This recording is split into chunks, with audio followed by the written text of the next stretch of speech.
Assalamualaikum warahmatullahi wabarakatuh.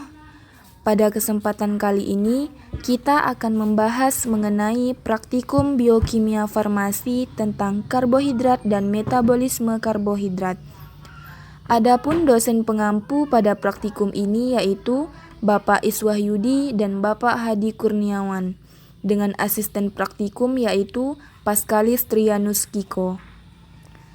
Kami dari kelompok 3 yang beranggotakan Tendianus dengan NIM 04, Dwi Wulan Anggraini dengan NIM 06, Lurizma Putri Adinda dengan NIM 13, Anissa dengan NIM 17, Lulu Mariani dengan NIM 23, Elizabeth Indah Mulatsi dengan NIM 33, Nabila Nuraini dengan NIM 38, dan Seli Afani dengan NIM 39.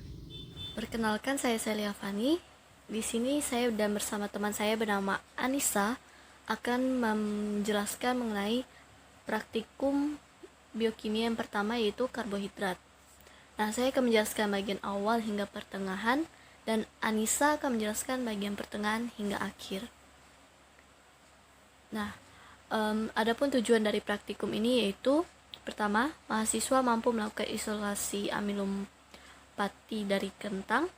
Kedua, mahasiswa mampu melakukan uji kuantitatif identifikasi karbohidrat berdasarkan reaksi dan perubahan warnanya. Tiga, mahasiswa mampu mengidentifikasi hasil hidrolisis amilum pati. Nah, ada latar belakang dari praktikum ini, yaitu pertama, karbohidrat adalah suatu zat gizi yang diperlukan manusia dan berfungsi menghasilkan energi bagi tubuh manusia. Karbohidrat merupakan suatu kelompok zat organik yang memiliki struktur berbeda-beda. Bisa terdiri dari karbon, hidrogen, dan oksigen. Nah, praktikum ini penting. Kenapa? Karena khususnya di bidang farmasi itu digunakan untuk mengetahui reaksi pencampuran karbohidrat dan bahan pangan lainnya, dan mengetahui apakah bahan yang akan diuji itu mengandung karbohidrat ataupun tidak. Nah, karbohidrat ini terbagi menjadi dua golongan, yaitu karbohidrat sederhana dan kompleks. Karbohidrat sederhana terbagi menjadi dua, yaitu monosakarida dan disakarida. Monosakarida itu terdiri dari satu gugus gula. Contohnya itu ada glukosa, galaktosa, dan fruktosa. Sedangkan disakarida terdiri dari dua gugus gula. Misalnya itu pada sukrosa itu terdiri dari glukosa dan fruktosa. Maltosa terdiri dari dua glukosa, dan laktosa itu terdiri dari glukosa dan galaktosa. Kemudian karbohidrat kompleks itu ada polisakarida. Contohnya amilum dan amilopektin. Nah, kemudian gula pereduksi. Apa itu gula pereduksi? Yaitu golongan gula yang mempunyai kemampuan untuk mereduksi senyawa-senyawa penerima elektron. Nah, monosakarida dan disakarida kecuali sukrosa itu berperan sebagai gula pereduksi. Nah, gula pereduksi ini mempunyai sifat yang ditentukan oleh ada tidaknya gugus hidroksil atau OH yang bebas reaktif.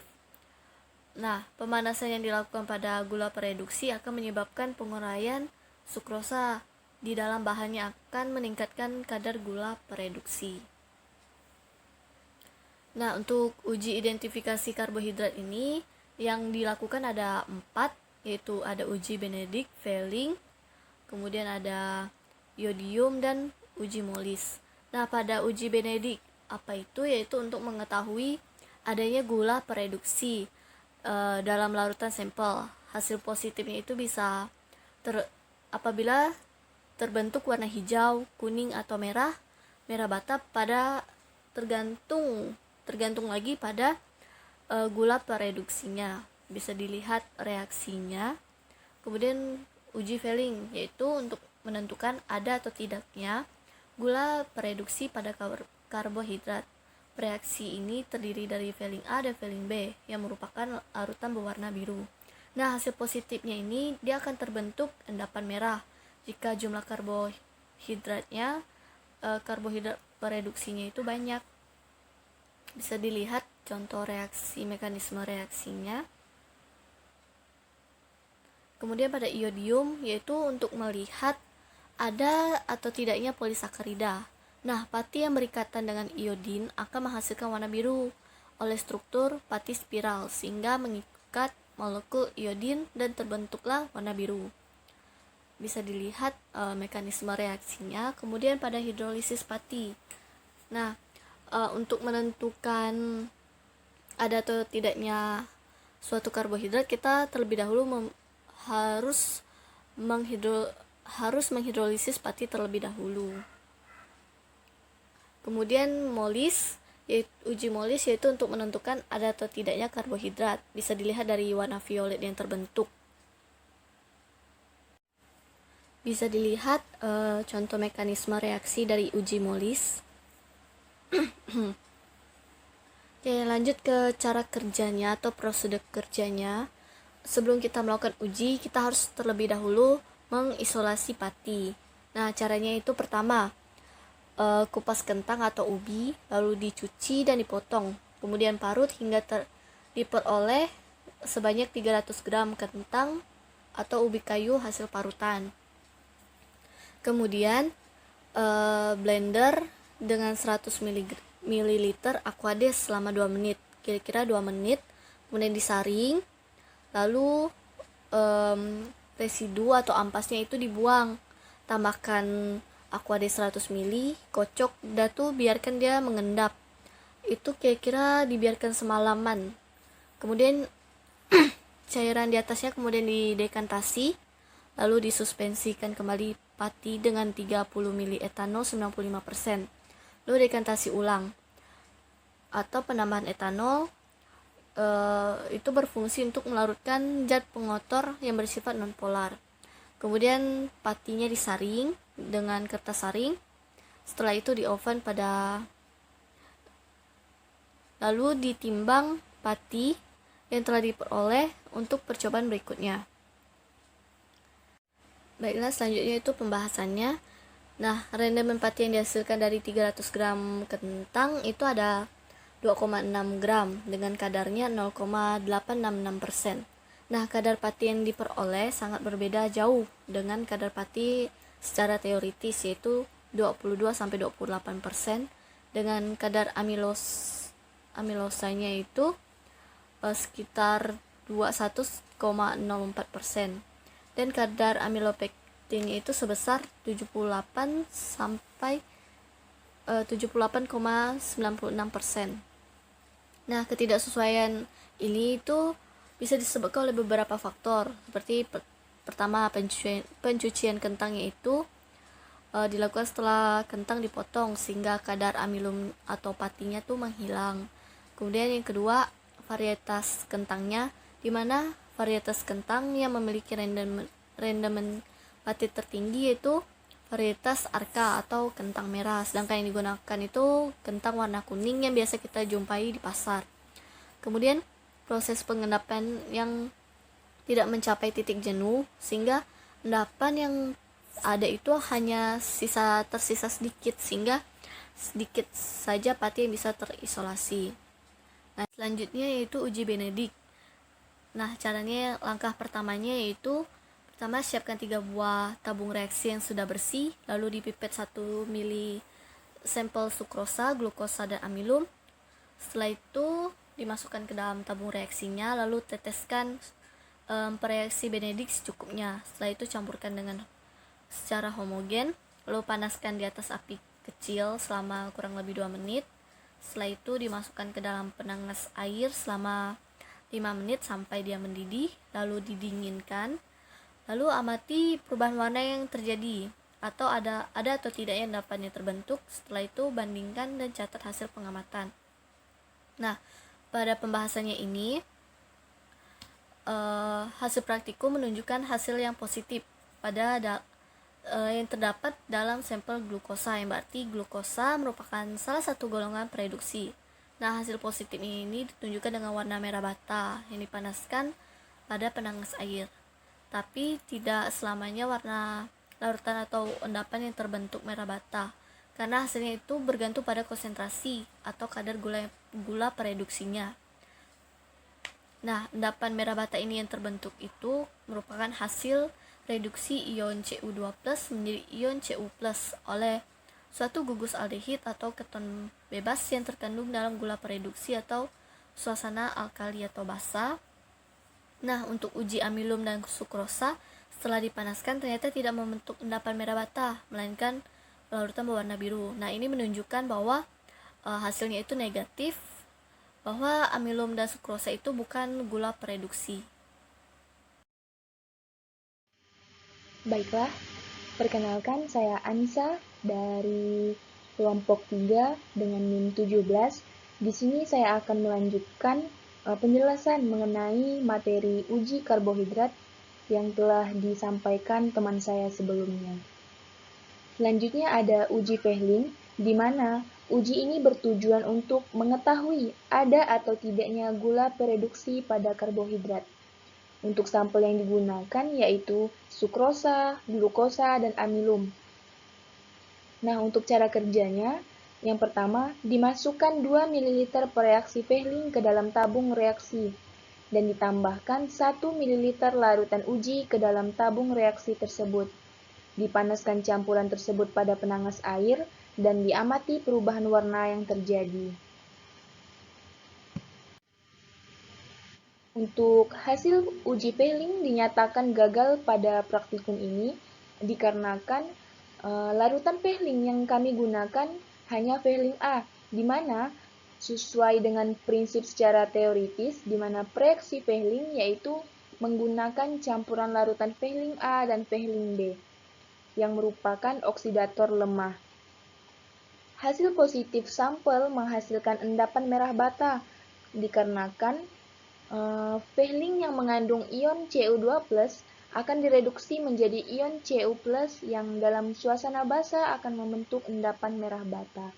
Nah, untuk penambahan NaOH itu sendiri bertujuan untuk membantu membentuk perubahan warna pada larutan uji dan pemanasan bertujuan untuk mempercepat reaksi. Selanjutnya ada uji iodium, di mana uji ini bertujuan untuk membuktikan ada atau tidaknya polisakarida dalam suatu bahan. Untuk sampel yang diuji berupa sukrosa, glukosa, dan amilum. Nah, untuk cara kerjanya, disiapkan tabung reaksi yang bersih dan kering.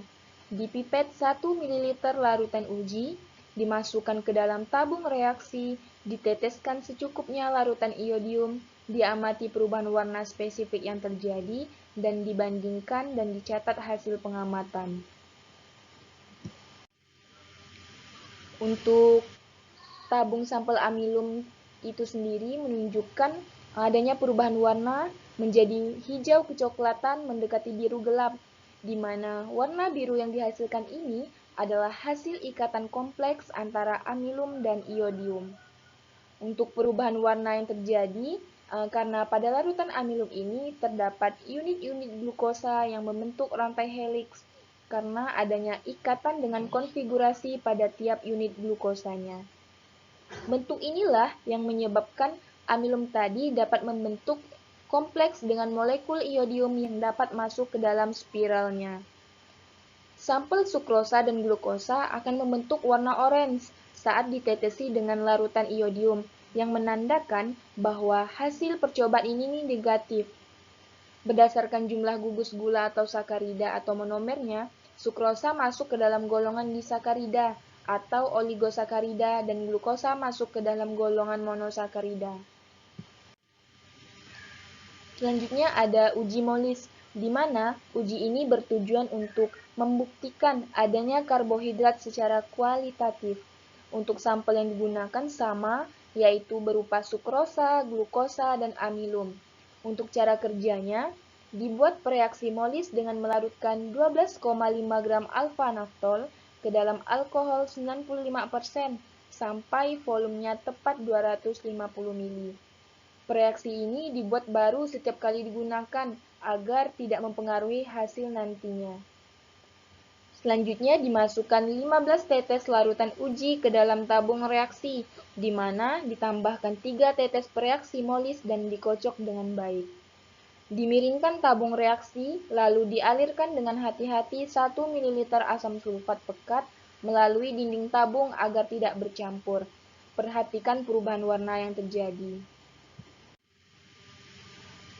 Berdasarkan hasil pengamatan pada uji molis tadi, terbentuk cincin ungu, di mana penambahan H2SO4 bertujuan untuk condensing agent dan pembentuk senyawa multifurtural dengan reagen molis membentuk alpha-naftol yang akan membentuk cincin ungu.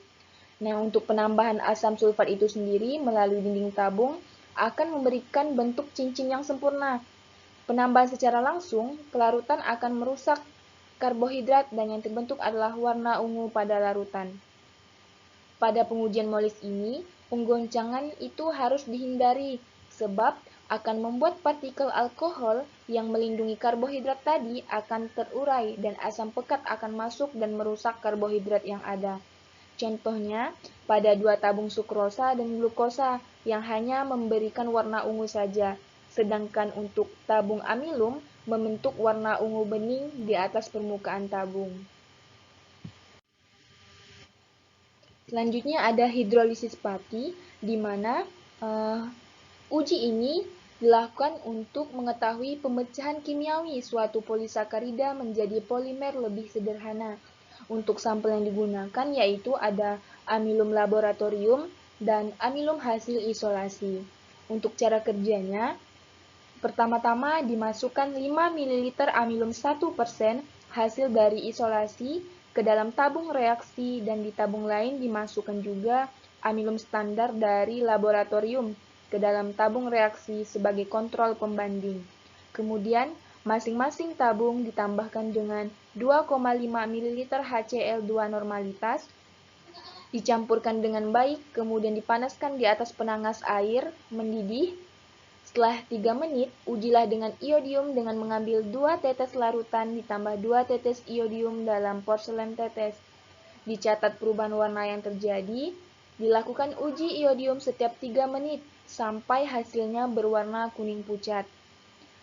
Dilakukan hidrolisis selama 5 menit lagi, selanjutnya didinginkan. Diambil 2 ml larutan hidrolisis tersebut, lalu dinetralkan dengan NaOH 2%. Uji dengan menggunakan kertas lakmus. Nah, setelah itu dilakukan uji dengan reaksi Benedict. Baru simpulkan apa yang dihasilkan dari hidrolisis pati tersebut. Berdasarkan pengamatan kami, bahwa pada menit ketiga, amilum hasil isolasi pati akan menghasilkan warna pucat, sedangkan amilum lab memberikan warna kuning pekat. Nah, perbedaan dari kedua warna ini sendiri dapat terjadi karena adanya kesalahan pada proses pemanasan pada amilum hasil isolasi. Pada menit ketiga, berikutnya amilum isolasi menghasilkan warna makin pekat dan kemudian semakin pucat. Nah, warna pucat ini pada awal pengujian disebabkan karena kesalahan pemanasan, sebab terjadi keterlambatan penetesan iodium dan amilum tidak dalam keadaan panas. Pada amilum lab tidak terjadi kesalahan dikarenakan warna kuning semakin memucat hingga menit ke-30. Selanjutnya, amilum dihidrolisis selama 5 menit agar amilum dapat dipecah hingga menjadi glukosa.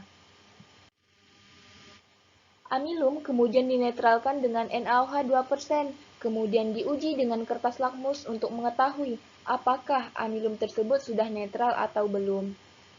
Uji selanjutnya yaitu ada uji Benedict, di mana uji ini bertujuan untuk memastikan apakah amilum sudah terpecah menjadi glukosa atau belum.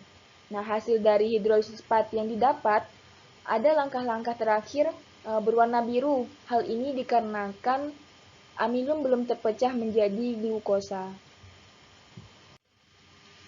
Nah, untuk kesimpulan dari praktikum ini yaitu isolasi pati pada kentang adalah proses pemisahan pati dari senyawa-senyawa lain yang terdapat pada kentang.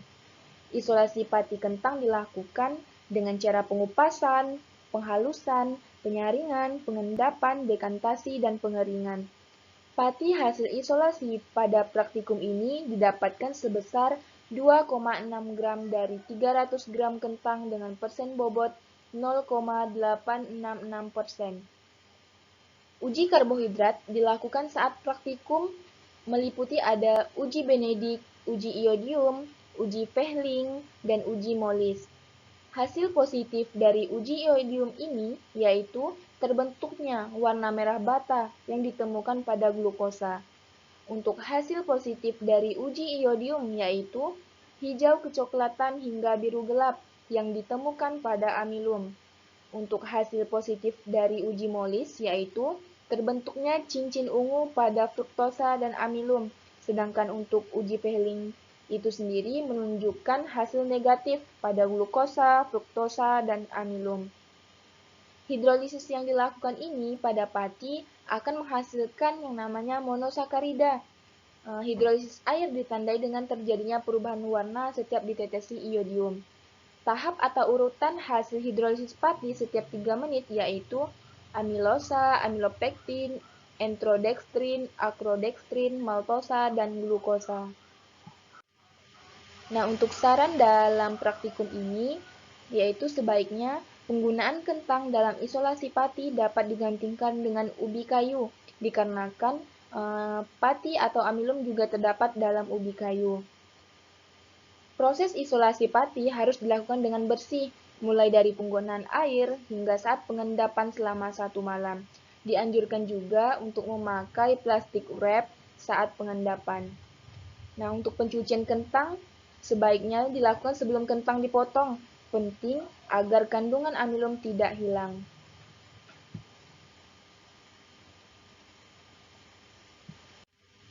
Berikut sumber-sumbernya.